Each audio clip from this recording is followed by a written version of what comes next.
नबी ने सूरज ग्रहण की नमाज पढ़ी। अब जब खड़े हुए तो देर तक खड़े रहे, फिर रुकू में गए तो देर तक रुकू ही में रहे,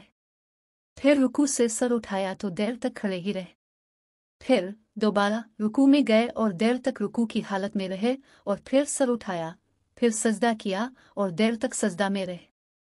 फिर सर उठाया और फिर सजदा किया और देर तक सजदा में रहे, फिर खड़े हुए और देर तक खड़े ही रहे, फिर रुकू किया और देर तक रुकू ही में रहे, फिर अपने सर उठाया और देर तक खड़े रहे, फिर दोबारा रुकू किया और अब देर तक रुकू की हालत में रहे, फिर सर उठाया, फिर अब सजदा में चले गए और देर तक सजदा ही में रहे, फिर सर उठाया, फिर सजदा में चले गए और देर तक सजदा में रहे। जब नमाज से फारिग हुए तो फरमाया कि जन्नत मुझसे इतनी नज़दीक हो गई थी, अगर मैं चाहता तो उसके खोशों में से कोई खोशा तुमको तोड़ कर ला देता, और मुझसे दोज़ख भी इतनी करीब हो गई थी कि मैं बोल पड़ा कि मेरे मालिक में तो इसमें से नहीं हूँ। मैंने वहाँ एक औरत को देखा।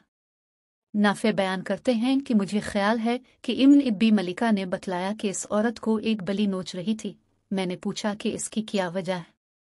जवाब मिला कि इस औरत ने इस बली को बांधे रखा था ताकि भूख की वजह से वो मर गई, ना तो इसने इसे खाना दिया और न छोड़ा कि वो खुद कहीं से खा लेती। नाफे ने बयान किया कि मेरा ख्याल है कि इब्न अबी मलिका ने यूं कहा कि न छोड़ा कि वो ज़मीन के कीड़े वगैरह खा लेती।